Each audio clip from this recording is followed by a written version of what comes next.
Hi, we are live and we're going to give everybody an opportunity to log on and share. Let me make sure that I'm live.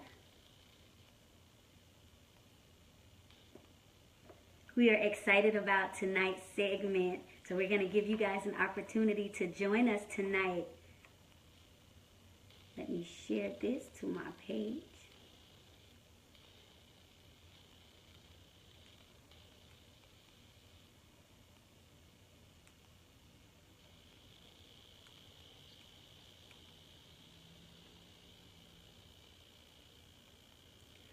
All right, I just shared this to my page. Thank you guys that are logging on. As you're coming on, if you would, as I always say, do me a favor and share this on your page. Anita said, hey. Hi. Hey, everybody. Thank you guys that are joining us tonight. We appreciate it. Thank you guys that are coming on. Oh, wow. Hey, Luana. Thank you for joining. Thank you guys that are joining us.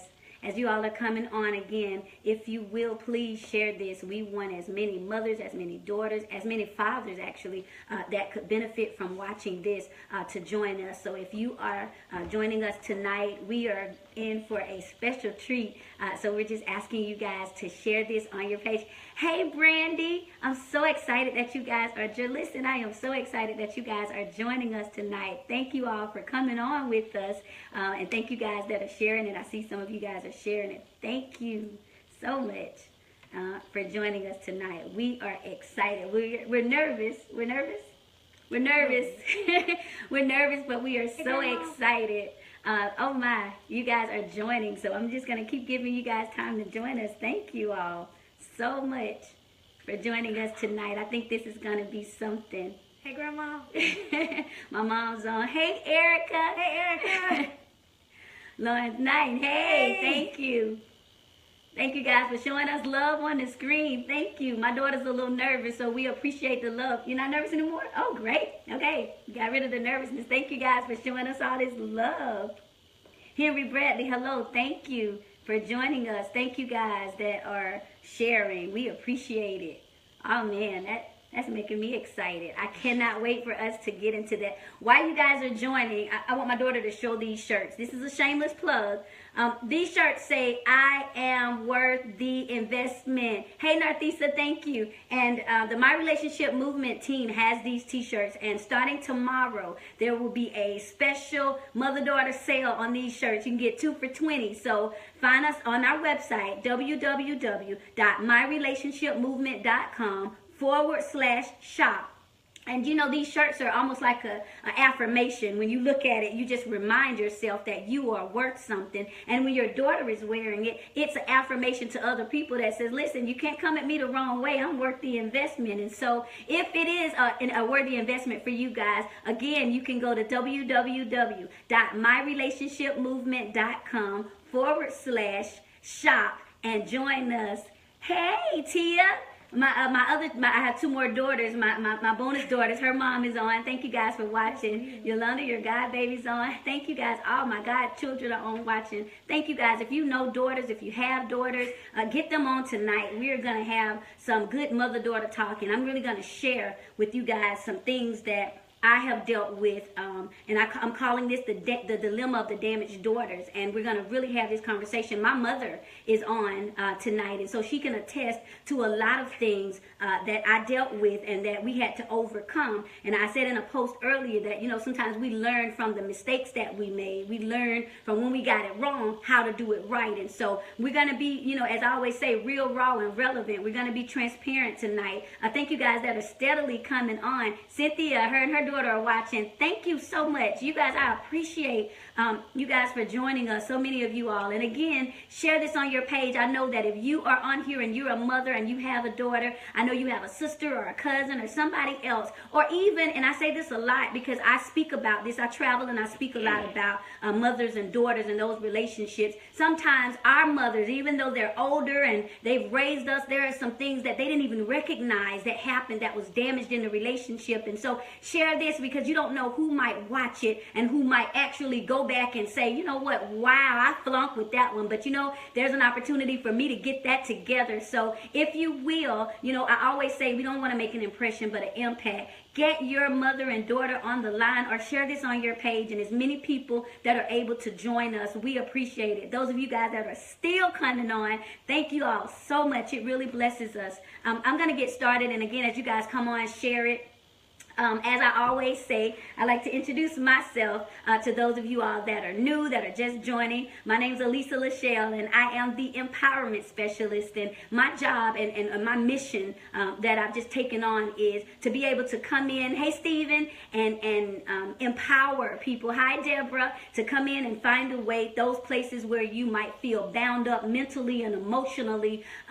This is one of the things, my goals in life is to show you that, listen, you're not the only one, and you can get out of this, and there's a better way, and here's some affirmation, here's some words of encouragement that you might not have gotten from somebody else. And so every day that I wake up, empowerment is on my mind. Every day that I wake up, and my daughter can tell you, I'm always thinking about what can I say to encourage somebody, what can I say to motivate somebody, what can I say to heal somebody. I'm always thinking, how can I share my testimony, my life story to help somebody else. And so again, I'm Elisa LaShell. Hey guys, thank you guys that are steadily joining us, the empowerment specialist, and I have a very special guest with me tonight. And again, let me just make a disclaimer. I didn't coerce her, I didn't bribe her, I just simply said, sweetie, will you go live with me? And she said, sure. And I had to check and say, wait, what did you?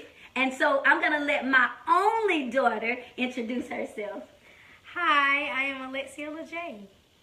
That's Alexia LaJ, my only daughter. And I'm excited because what happens this week, baby? I turned 16 on August 24th. August 24th, she'll be 16. So we've been down this road for a little while together now. And so I'm excited that we're going to share some big things tonight. Again, those of you all that are on with us live, share this video because we're really getting ready to get into some big stuff. I want to begin by telling you what really, hey Patricia, what prompted me to do this show tonight. If you, I'm sorry, I got my bonus daughters on there. You're right, I have bonus daughters. What prompted me to do this show tonight, those of you all that follow me, and I want you guys, if you can, to go back and watch. Last Monday, I did a very special episode that was talking about the absent father dilemma. And if you've ever grown up in a household with an absent father, or if you've had to raise children by yourself without their biological father being present, I really encouraged the single ladies, the moms that had to raise her children alone. And then I really encouraged the fathers that are absent, and I really gave them some affirmations and talked to them about what's going on with their children when they're not in the home. So I encourage you guys that follow me on social media. You can go to the My Relationship Movement page, or you can go to my personal page and find the video that's called the Absent Father Dilemma, and do me a great favor and share that, because we hope that it will encourage somebody. And so today, thank you guys so much. Today I'm turning my attention to the daughters. My daughter and I, we talk a lot, and she was sharing with me this weekend, just, you know, about different things that were going on in school, and she was kind of talking to me about songs and messages and how they translate and what they mean. And she was just saying, Mom, you know, I was just looking, and she was like, even me, a lot of the songs we listen to, because it has a good, what did you say, a good vibe, a good vibe to it. We get in these songs and the message is awful. She was like, and what did you tell me it showed about self-esteem with girls when they showed that it was very low, and that they needed a man or a boy to depend on to make themselves feel beautiful. So, right, she was telling me about this song that these girls were listening to that basically was saying, I'll share your man with you if that's all I can do, because I just need somebody. And so I want him on the weekend. You can have him. And my daughter came home and said, you know, Mom, this song really is saying if we're with this, we have low self-esteem, or something is wrong with us if we're willing to share somebody that's for us. And I said to myself, oh my goodness, if I didn't feel any more proud that I had a daughter that could look beyond a vibe and a good beat and say, wait a minute, that message isn't translating well for me. And she was like, but Mom, a lot of us girls, we're listening to this song, and the song was just, you know, advocating sharing a man, the song, and she said no.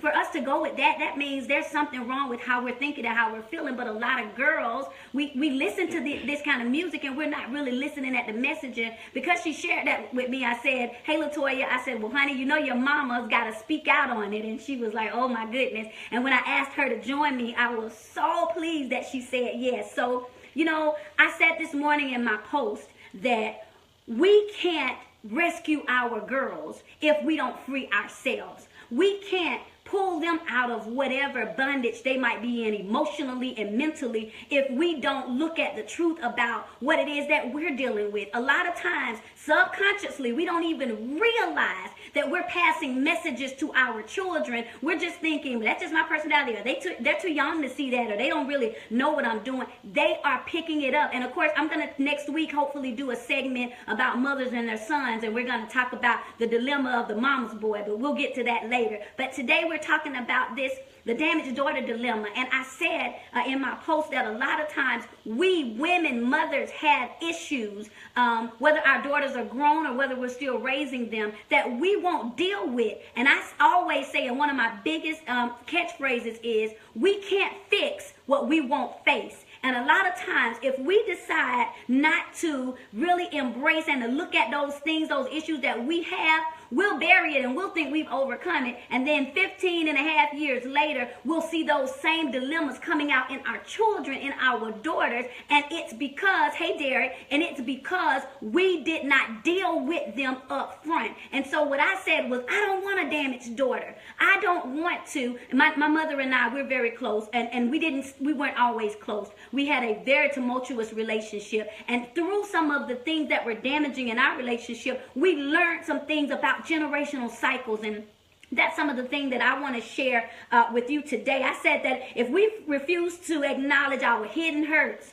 our secret shames, our aborted ambitions, those things, we don't want those consequences to manifest in our daughters. So why do we deal with this? Why do we put it out there? Because just because we're grown, it doesn't mean that those seeds were being planted in our children. And so if they are our future, if they are our investment, then we've got to decide to take off the mask and get real to ourselves and say, let me deal with these issues so that my daughter does not have such a hard time dealing with them when she gets older. Does that make sense? Mm-hmm. That makes sense. So, you know, I want to ask you something, Alexia, and it starts our conversation. How do you feel about yourself? You know, if I were to ask you, or if somebody were to ask you about, you know, your self-esteem, how do you feel about maybe the way you look and just different things about you? What would you say about yourself? Well, I would say I love myself, and I think I'm pretty beautiful. You think you're pretty beautiful? I'm a very natural person, and I try not to, you know, hide myself behind masks, because soon those masks will come off, so let it all hang. Do you think you're smart? I think I'm very smart. I think you're very smart. Are you okay with who you are? Like, do you wake up every day thinking about things about yourself you hate and want to change and not be you? How do you feel? Not necessarily hate, but some stuff I want to improve. It's not hate, but I would like to improve it. And that doesn't, you know, mess with my feelings towards me, because you always have to love yourself, so. Wow. Let me tell you what's big about what my daughter just said. The fact that she's that confident. I wasn't confident, and nothing that I say is a spinoff on my mom. Every generation, we hope, gets better and better as we go along. But you know, the story behind my daughter's confidence, I'm grateful that she feels that way about herself. But it took work. You know, I have to tell this story. This is a very true story about breaking the cycle. When I was young, I dealt with low self-image and my self-esteem. You know, I was young. I had bad eyes. I showed you the picture of my popsicle glasses. I had Coke bottle glasses. I had a Jerry curl. I was skinny. I had all these issues going, and I was very insecure about how I looked physically, and some of that actually went back to my mom, and she and I, we share this story a lot, and you know, one of the things that I dealt with being young is my mother grew up always having to kind of hide. You know, my grandmother was old school, and you know, and she raised her children. You know, when you're not confident about certain things, she would have a bang across their forehead like this, hide your forehead, and you know, they would wear clothes that you know hid their bodies. And so when my mother had us girls, I have a sister, and so when we got older, you know, when we were acting up or being grown, as my mom said, she would say, I tell you what, I'm going to take that bang off your forehead, and, you know, you're just going to show people what you look like. And she didn't know that she was subconsciously passing on that insecurity onto me. I was saying, wait a minute, I'm not secure if I don't have my bang over my forehead. I'm not pretty if the people just see, you know, what I look like. And I thought to myself, wow, she didn't realize it. Or I thought to myself, you know, if I don't wear clothes that, if I wear clothes that fit me, you know, somebody's going to judge my body. And so let me wear things that don't really, you know, accept me. I learned to be self-conscious about how I looked and what I was shaped like.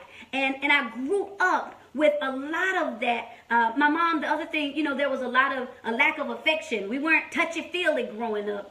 Just a lot of things that were brought over from her childhood that translated into how she was raising us. And there were signals that I didn't even know that I was picking up on, but I was picking up on them. And so I grew up being self-conscious about if my hair didn't cover my face, or, you know, if I really didn't want to do anything out the norm because people would judge me, or no, hide, you know, don't let your eyes be so big, so squinch them up a little bit, and don't wear that because people are going to judge you. And I had all of these issues in my head about me. And I remembered going through high school. I remembered going to different places publicly, not feeling confident, not walking in the door without looking down. I had a very bad habit of looking down at my feet when I walked. I would never look at people. If I went into a room and a lot of people were there, no, I would wait for somebody to come in with me. I didn't even want to go and sit and eat by myself because I just felt like everybody's looking at me. Oh my goodness. And, you know, my confidence level was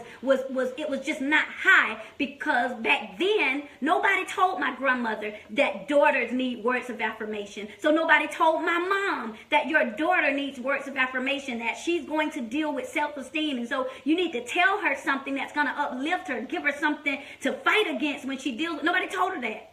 But I wanted to break the cycle. And so when I had my only daughter, when she was about 5 years old, she started following me around. And well, before that, I used to, when she was about 5, I used to do something every morning when she got ready to go to pre-K. Do you remember what that was? Yeah. What I used to do? You would sit me in your lap while you did my hair, and you would tell me how beautiful I was, and, you know.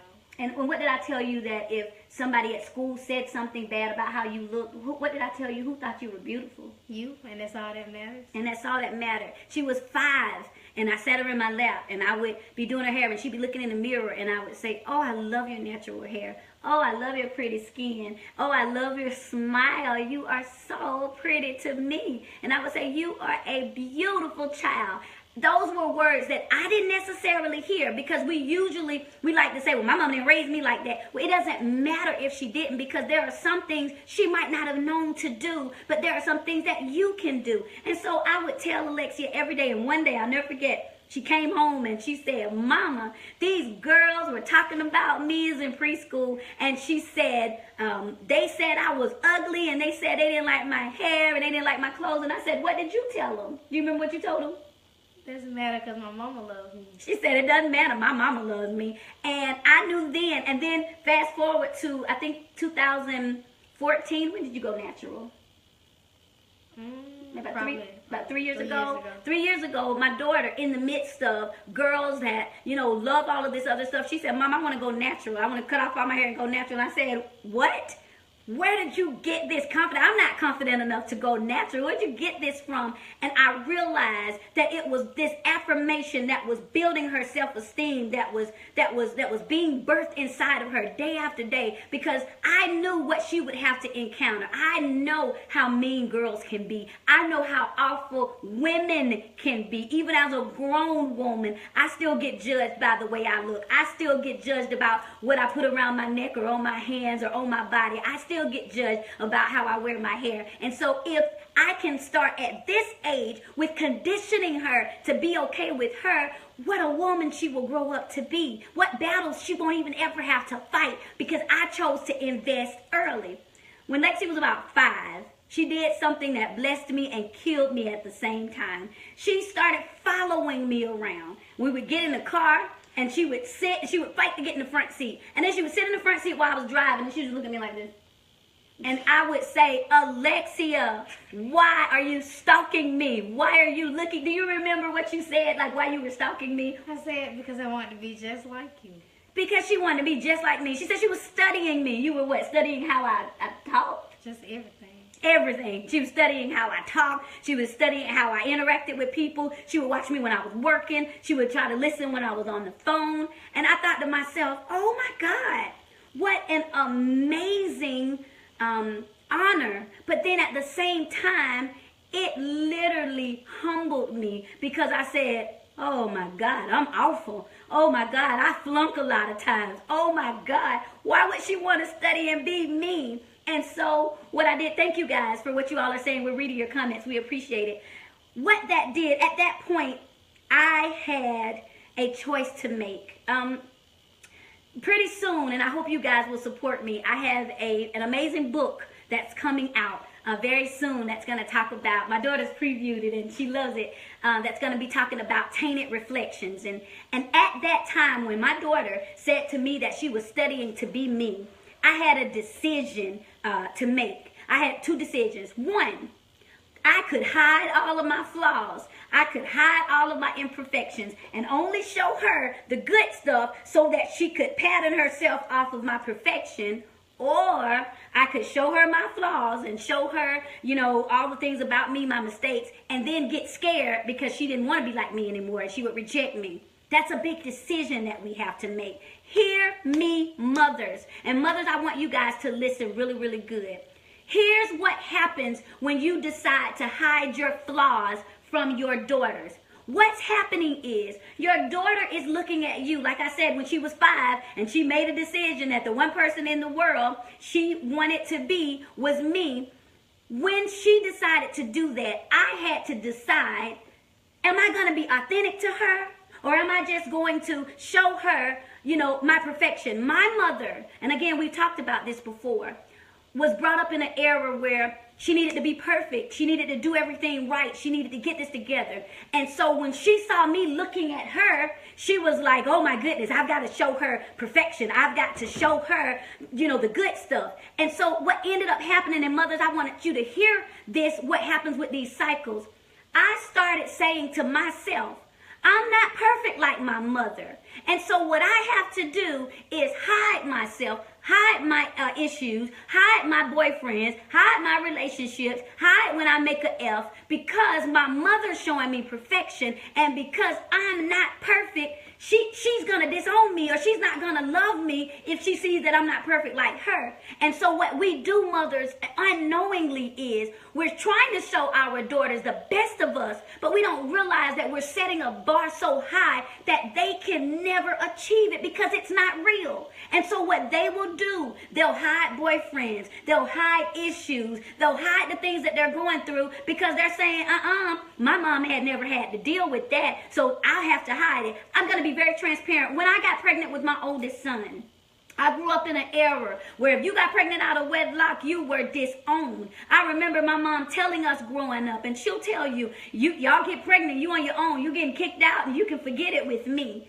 And the very first thought when I got pregnant was not, oh wow, what a responsibility. My very first thought was, oh my God, my mom is not going to want me anymore. I can't keep this baby.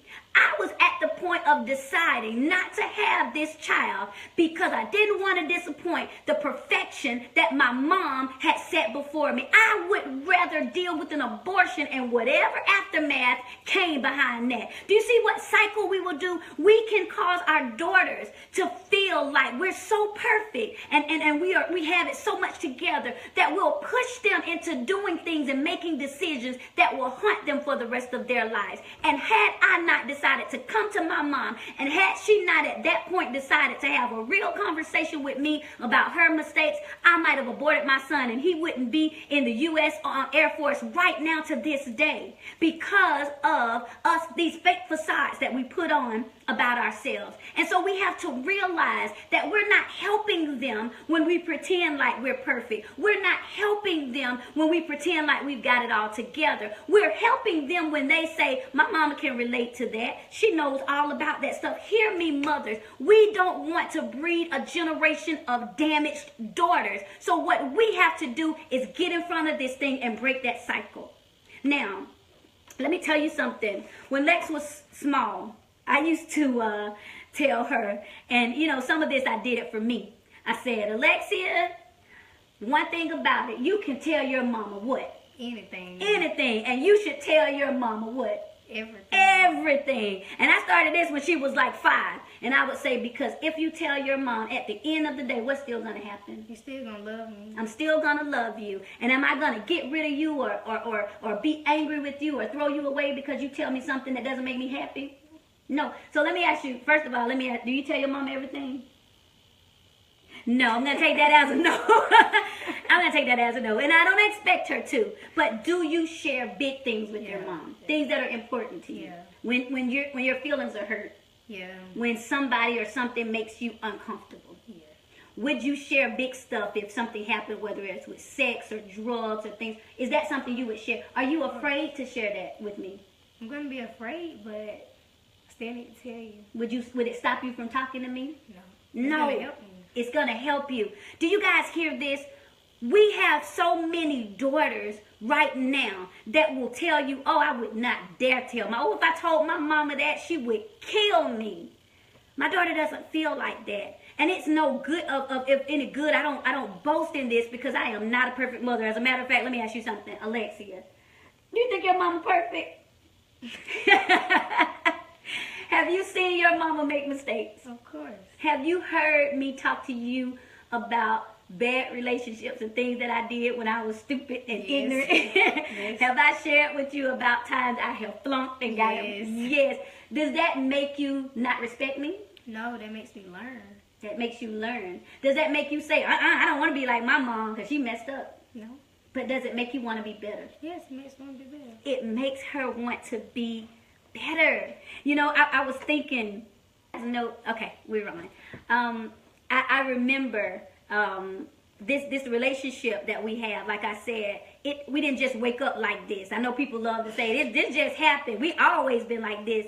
We have, but my mom and I didn't. We had to work for this. When I was raised, my mom was brought up in an environment where they were not very affectionate. There was not a lot of hugging and kissing and all right, baby, love you. My mama would tell me, oh, we didn't do that. That's not what we did. And so when she raised us, she did something that I despise so much. She had what I call conditioned affection. When she was displeased about something that we did, when she didn't like, when we made her mad or did something, she knew how to withdraw herself. She wasn't happy. She wasn't loving. She wasn't friendly, and she would kind of withdraw herself. And what that would do is it would make us say, oh, I don't want to do anything to make my mom withdraw her affection from us.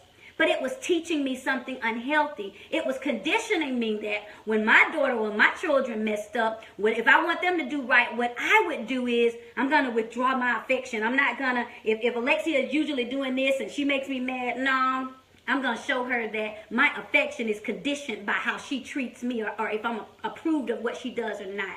That was dangerous. And do you know what's crazy?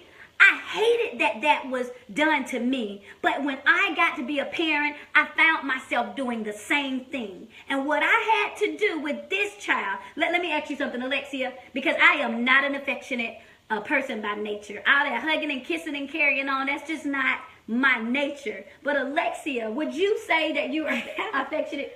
I'm very affectionate. What do you love to do? I just love. You love to kiss and hug and stuff? Oh my goodness, she is the affection guru. She just loves so hard, and I had to learn that in order for her to embrace that kind of that part of her, I could not try and manipulate her through withholding affection. And moms, Sometimes if we're not careful, we will manipulate our children by what we decide to withhold from them. We'll tell ourselves, no, they just made me mad and I need some time. But we have to be careful that we're not manipulating our children by withholding our affection from them. And I know we want our daughters to see us as whole and complete, but it's not realistic. Honestly, our children can see through our facade. You know what they do? They label us as fake. When they see us saying one thing, is that true, Alexia? If you saw me saying one thing, oh, I don't get mad at anybody, and then later you saw something else, what would you think about me? It's very fake. Fake. And would you begin, do you think you would lose respect? Probably. See, what happens is we don't think our children can see through the images that we put up, but they can. Can't y'all see through that? They can see through that. And so if I don't tell my daughter that my need for affection and attention caused me to wind up pregnant, how is she going to know how to identify those areas of weakness in her if I'm not honest about me? If I don't tell my daughter that when my mom kind of rejected me with her affection, if I don't tell her that that made me have a need for approval and want people to be pleased with me, what if she's dealing with, well, you know what, mama? I have this thing where I want to make everybody happy. I'm always trying to please everybody. And I don't know why I do things I don't even like to do them, but I just do them because I want everybody to be happy. Do you ever deal with that? Oh. She deals with that. And she deals with it because I've dealt with it. What would have happened if I would have never said anything to you about that?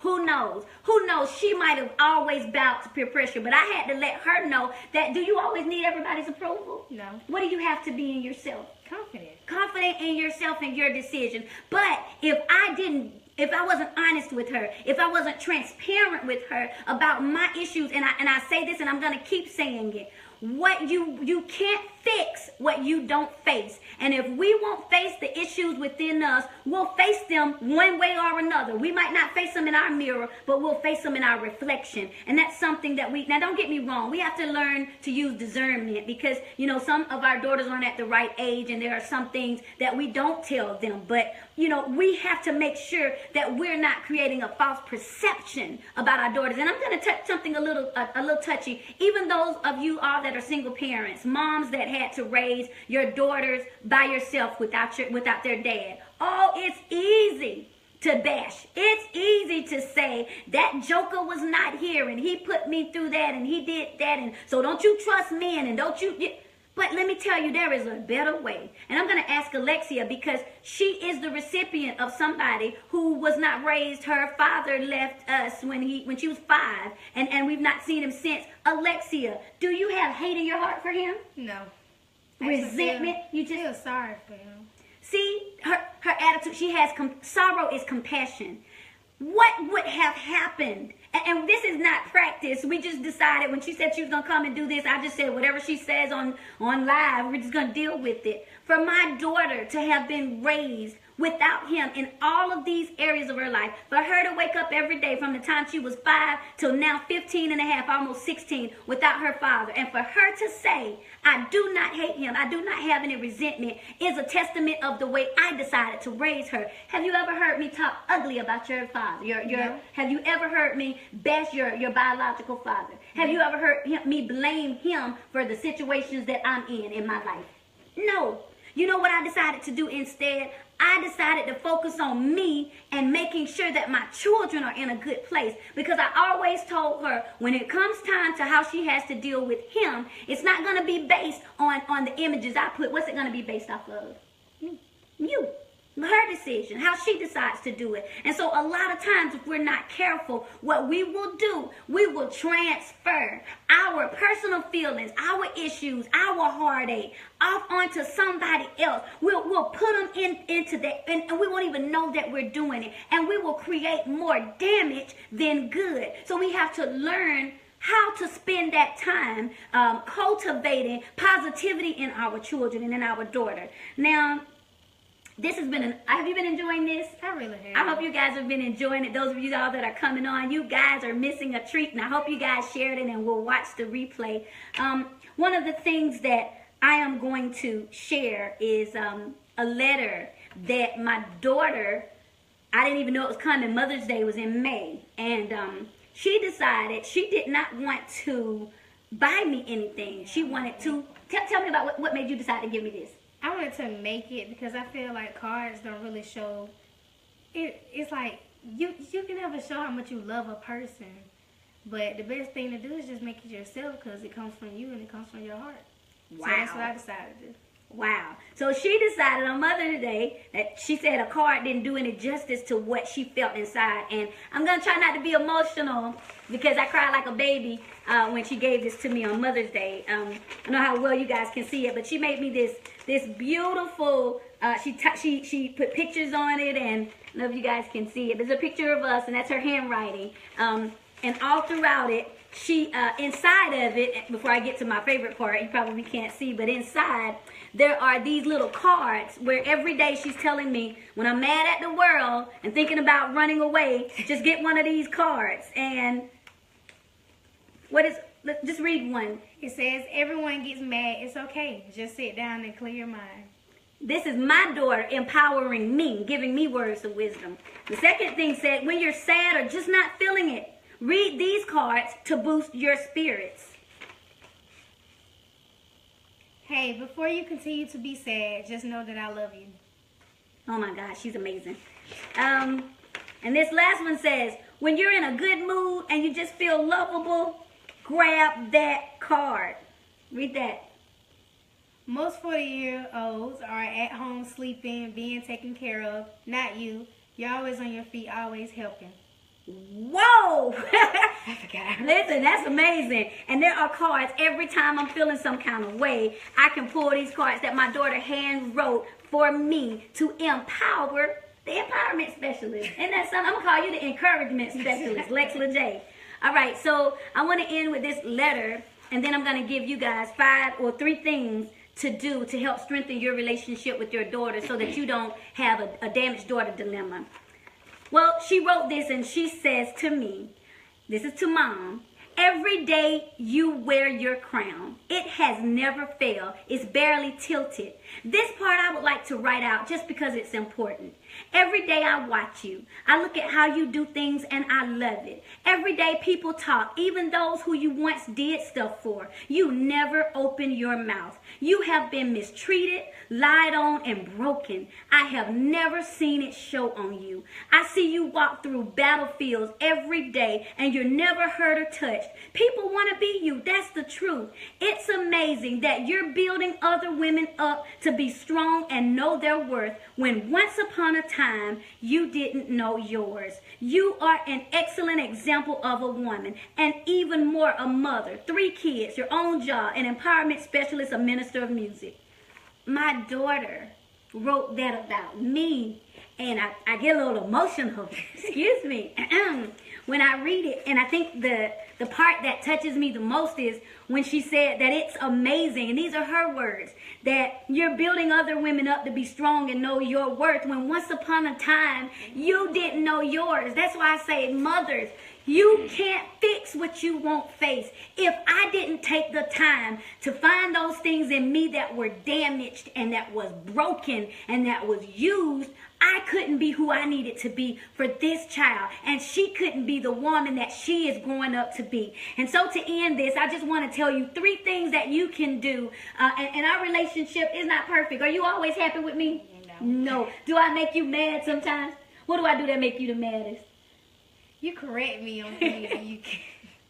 And I'm always giving you a life, what do you say, a life lesson. And I'm always giving her life lessons, drives her crazy. But if you want to strengthen your relationship, and ours isn't perfect, but we wanted to use ours as an example of a mother-daughter relationship, here are some things that you can do with your daughter. Number 1, affirm her uniqueness. Let her know that no, she doesn't have to look or be like anybody else. Affirm her ability, whatever it is that's great inside of her. Affirm it. Let her know, listen, if she's a good communicator, say to her, listen, you are an excellent communicator. If she can write, if she can draw, if she can sing, or if she can dance, affirm those things in her. Affirm her strength. Let her know if she did something great, girl, I saw you study for that test. Don't I tell you stuff like that? Girl, you can do it. When Lexia was little, She had this little chant that she used to give me, and I would be tired, and she would see me in school. You remember y'all would come up to my job and sleep on the floor while I was doing my schoolwork, and Lexia would do this little chant. Do you remember that little chant you used to give me? Isn't it, put a little, Come on, mama, you can do it. Put a little power to it. Come on, mama, you can do it. Put a little power to it. And I would be like, that's right, I can do it. Because she would be cheering me on. She would be saying, mama, you can do it. And she didn't even know that the times where she was giving me those cheers were times when I had a hard day at work and the boys were showing out at school and I had to go to their school because they're about to get kicked out. And then, you know, she came home. And I got to tell this story. I'll never forget before we leave. When Alexia was about, I don't know, 6? 6. She got in trouble. And she's rarely gotten spankings, you know, maybe 3 in your whole life, 3 or 4 in her whole life. But it was this one time she had showed her behind at school, and I was about to give it to her. She stopped me before she got that spanking, and she said, Mom, I just need to ask you one question, and then you can do what you need to do. Do you remember what she said? I do. Are you still going to hug and kiss me afterwards? Are you still going to hug and kiss me afterwards? She was okay with being disciplined. She just wanted to know that after it was over, could she still get affection from me? And what did we do after? Hugged and kissed. Hugged and kissed. And we got past that thing. And do you know what happened? Less and less, there were times when I did not have to discipline her because she wanted to keep the hugging and the kissing. Right now to this day, don't we have boo time? Yes. right now to this day, her favorite thing to do with your mom is what? Snuggle. It's snuggle up. So the next thing that you can do, affirm your love and your support to your daughter. And no matter how angry she gets, discipline her. Tell her when she is wrong. Let's say, don't I tell you when that mouth getting a little too flip? And to bring that in, and you get angry, and you walk away, but what happens later? I come right back. She comes right back. Mothers, you are not going to lose your daughters because you're a good parent. That brings me to my last point. Be her mother. Friends can't discipline friends. I can't discipline her if I'm her friend. If I'm her mother, I can correct her. If I'm her mother, I can punish her. If I'm her mother, I can lead and guide her. If I'm her mother, I can be an example. Again, friends don't discipline friends. And sometimes what our daughters need, and discipline isn't about, I'm going to beat her. Discipline is about telling her, listen, that was wrong. Discipline is about saying, whoa, bring that in. You went too far. But discipline makes her the woman that she needs to be. Listen, guys, I'm Elisa LaShell, and this is Alexia LaJ. I'm the empowerment specialist, and who are you? The encouragement specialist. The encouragement specialist. And we hope you guys have enjoyed this very special edition of this damaged daughter dilemma. And we hope that it's helped you guys. Thank you for the love. If it's helped you, you can hit that love button on that screen.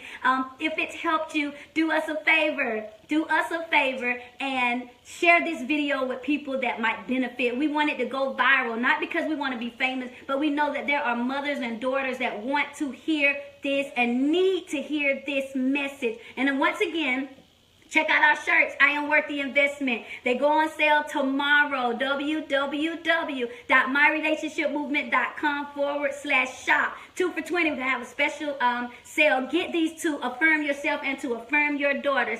Thank you guys for joining us. If you didn't watch it all, go back and watch the replay and then share it. We love you guys. We hope you guys enjoyed it. Thank you guys. Somebody said we need a mother-daughter conference. Put one together and call me. I would love to come. And for any of you guys that follow me on social media, if there is an event, if there is a conference, if there is something that you need or would like to invite me to do, let me know. This is my heart's desire. This is my passion. I like to tackle these subjects that might be a little bit, controversial. Again, last week, I did the absent father dilemma. If you did not watch that about absent fathers, mothers, single parents, you want to go back to my page and watch that. For all of you all that watched and shared, thank you.